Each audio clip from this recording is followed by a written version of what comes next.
तुम्हारे ब्रेन के अंदर इन्फिनाइट पावर है, पर तुम्हारे स्कूल वालों ने हमेशा तुम्हारा ब्रेन वॉश किया है ये कहकर कि इंटेलिजेंट वो है जिसके मार्क्स ज्यादा आते हैं। बल्कि सच तो ये है कि इस मार्कशीट ने हमेशा तुम्हें बेवकूफ बनाया है। ये है असली इंटेलिजेंस का ट्रायंगल, जिसमें पहला पार्ट है अंडरस्टैंडिंग, मतलब चीजों को जल्द से जल्द सीखना, और सेकंड पार्ट है मेमोरी, मतलब किसी चीज को देखते ही वो चीज तुम्हारे दिमाग में छप जाए, सो कॉल्ड फोटोग्राफिक मेमोरी। और ये है इन्फिनाइट इंटेलिजेंस का सबसे main step, and that is creating. तुमने जो कुछ भी सीखा है और जो तुम्हें आता है उन्हीं चीजों का यूज करके किसी भी प्रॉब्लम को बड़ी आसानी से सॉल्व करना, या फिर कुछ बहुत ही यूनिक और खतरनाक चीज क्रिएट करना, जिसे कहते हैं क्रिएटिव इमेजिनेशन, जिसे अगर तुमने अनलॉक कर लिया तो तुम इसका यूज करके बड़े से बड़े बिजनेस आइडिया को बिल्ड कर सकते हो। और सिर्फ बिजनेस में नहीं बल्कि दुनिया के किसी भी फील्ड में टॉप 1% में आ सकते हो, क्योंकि ये दुनिया एवरेज लोगों के लिए नहीं है बल्कि उन लोगों के लिए है जो क्रिएटिवली सोच सकते हैं। और लाइफ में सबसे ज्यादा सक्सेसफुल भी यही लोग होंगे।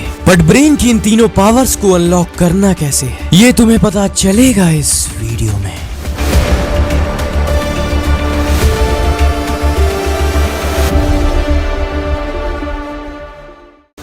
तुम्हारा एक दिन मन करता है मुझे भी ये चीज सीखनी है कि किसी का भी रियलिस्टिक स्केच बनाते कैसे हैं। इसके बाद तुम YouTube पर ढेर सारे ट्यूटोरियल्स देखोगे, पर तुम्हें इस चीज में परफेक्ट होने के लिए और किसी का भी रियलिस्टिक स्केच बनाते कैसे हैं ये सीखने में अगर तुम डेली 1 से 2 घंटे भी प्रैक्टिस करो तो तुम्हें अप्रोक्स 4 से 5 मंथ का टाइम लगेगा। बट अगर यही सेम चीज इलॉन मस्क को सीखनी हो तो तुमसे हाफ से भी कम टाइम में, यानी सिर्फ 1 से 2 महीने में वो बड़े आराम से सीख लेगा। और ये तो सिर्फ स्केच है, इलॉन मस्क ने तो पूरा रॉकेट साइंस ही सिर्फ 1-2 साल में सीख लिया, जिस चीज को नासा के साइंटिस्ट को सीखने में 10 से 12 साल लग गए। क्योंकि किसी भी चीज को जल्दी सीखने के कुछ प्रिंसिपल्स होते हैं, जिसमें पहला प्रिंसिपल है फ्लो स्टेट।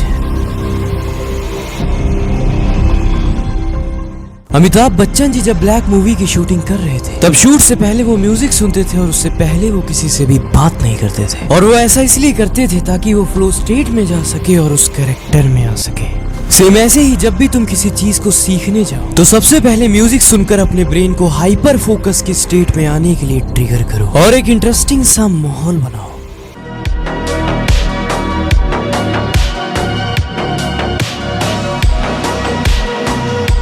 और तुम्हारी ये फ्लो स्टेट टूटे ना और तुम्हें किसी चीज को सीखते वक्त मजा आए और तुम्हारा ब्रेन पूरी तरह से एक्टिव होकर चीजों को बहुत फास्ट सीख पाए। इसके लिए तुम्हें यूज करना है second principle, that is shot down the things and create deadline.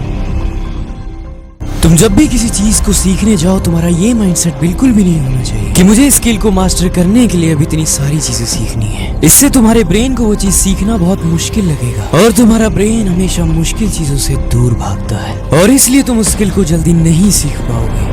तुम्हें दुनिया की हर चीज को एकदम सिंपल कर देना है। तुम्हें उस स्किल को सीखने के लिए उन सारे स्टेप्स को छोटे छोटे पार्ट्स में ब्रेक डाउन कर देना है। तुम्हारा माइंडसेट ये होना चाहिए कि मुझे अभी स्किल का सिर्फ इतना सा पार्ट सीखना है और साथ में डेडलाइन भी सेट करनी है कि मुझे ये चीज इतनी देर में सीखनी है, क्योंकि डेडलाइन सेट करने से तुम्हारा ब्रेन चैलेंज मोड में आ जाता है और अपनी फुल पोटेंशियल पर वर्क करने लगता है। और इस तरह से तुम दुनिया की किसी भी स्किल को 100x की स्पीड से बहुत इजीली सीख जाओगे। और अब बात करते हैं ब्रेन की उस पावर की जिससे किसी भी चीज को देखते ही वो चीज तुम्हारे दिमाग में छप जाए और वो तुम्हें लाइफ टाइम के लिए याद रहे।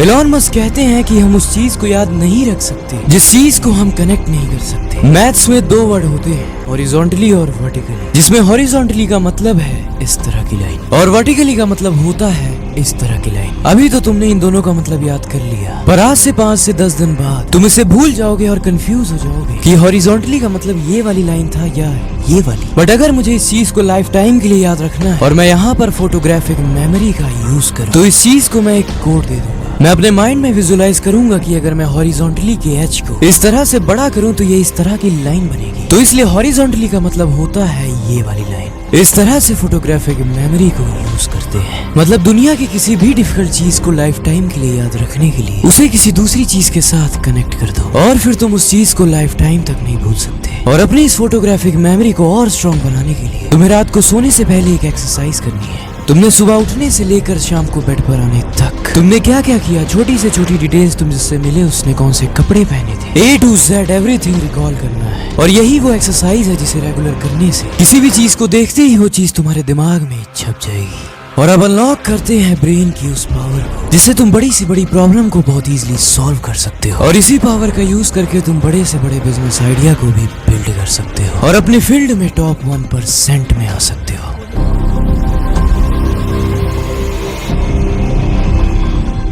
दुनिया की most powerful book think and grow rich के चैप्टर 10 में लिखा है, किसी भी इंसान की क्रिएटिव इमेजिनेशन तब अनलॉक हो जाती है जब उसका दिमाग हाई वाइब्रेट करने वाली एनर्जी में होता है, मतलब एक ऑर्डिनरी इंसान से ज्यादा वाइब्रेट करने वाली एनर्जी में। पर इस एनर्जी में पहुंचा कैसे जाता है? जब तुम नो फैप और सीमन रिटेंशन करते हो तब इंसान के ऑर्डिनरी दिमाग की मुलाकात इनफिनाइट इंटेलिजेंस से हो जाती है और उस इंसान के लिए दुनिया की हर चीज बहुत आसान हो जाती है। और अगर तुम्हें भी अपनी क्रिएटिव इमेजिनेशन को और इनफिनाइट इंटेलिजेंस को अनलॉक करना है तो इसका एक ही रास्ता है और वो है सीमन रिटेंशन यानी नो फैप।